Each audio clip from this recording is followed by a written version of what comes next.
ভরামারা দ্বীপ একটি বিচ্ছিন্ন দ্বীপ। মনসুনি যেমন মূল ভূখণ্ড থেকে বিচ্ছিন্ন, ভরামারাও তেমনিতে বিচ্ছিন্ন দ্বীপ। এখানকার মানুষজন অত্যন্ত সচেতনশীল মানুষ, কিন্তু যে প্রশ্ন আপনি করছেন আজকের আপনি নিজেই দেখেছেন যে মানুষের ঢল আছে, নেমেছে। এখানে আপদে বিপদে মানুষ সুযোগ সুবিধা যাই অসুবিধা করুক না কেন, ওরা আমার কাছে যায়। আমি যতটুকু পারি মানুষের পাশে থেকে সেবা করার চেষ্টা করি।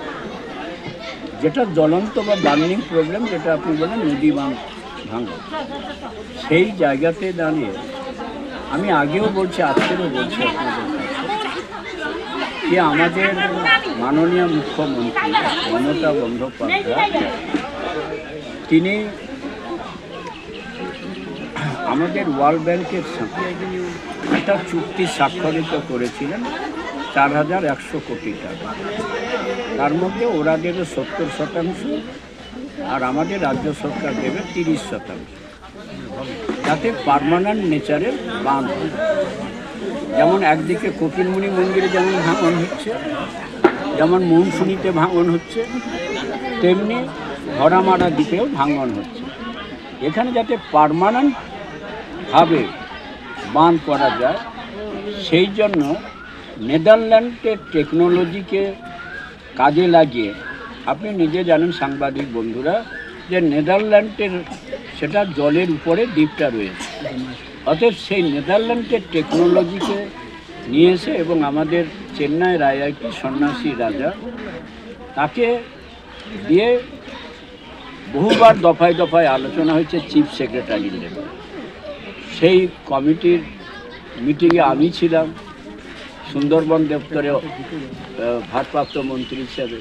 আমাদের জাভেদ সাহেব ছিলেন ডিজাস্টারের তরফ থেকে, সেচ দপ্তরের থেকে ছিলেন আমাদের মানসবাবু। তাছাড়া আমাদের দপ্তরে যারা এসসিএস তারা ছিলেন, আরও উচ্চপদস্থ অনেক আধিকারিকরাও ছিলেন, এবং সেটা সব ঠিক হয়ে গেল। এবং সন্ন্যাসী রাজার 31শে ডিসেম্বরের মধ্যে রিপোর্ট সাবমিট করে দিলেন।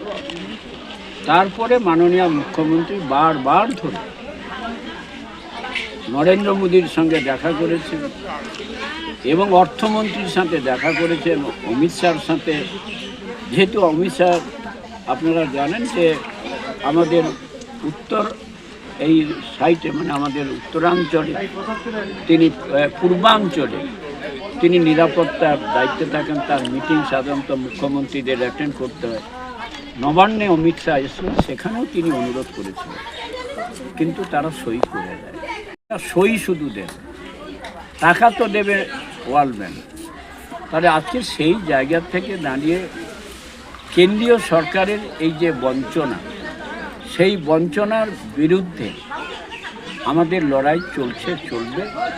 এবং আমাদের রাজ্য সরকারের তরফ থেকে ভরামারা, মনসুনি এবং গোসাপা, কুলতলি, পাথর প্রতিমা এবং নারায়ণপুর এবং কপিলমুনির মন্দিরের সামনে যতটা পার্মানেন্ট করা যায় তার চেষ্টা চলছে। ইতিমধ্যে পার্মানেন্ট হিসাবে সাউঘেরি, ধবলাটে সাউঘেরি এবং ধসপাড়া টুর বঙ্কিমনগরে একটা পার্মানেন্ট কাজ আমাদের সরকারের তরফ থেকে চলছে টায়ার। সেটা যদি সাকসেসফুল হয়ে যায়, তাহলে ভরামারা, মনসুনি এবং অন্যান্য যেসব ভার্নাবল পয়েন্ট আছে তাকে বাস্তবায়িত করার আমাদের রাজ্য সরকার RIDF থেকে লোন নিয়ে সেটা কাজ, এটুকু দায়িত্ব নিয়ে আপনাদের। আমি আশাবাদী যে গতবারে আমি যে ভোটে জিতেছিলাম তার থেকে আরও বেশি ভোটে আমি নির্বাচিত হব, প্রায় 40,000-এর কাছে।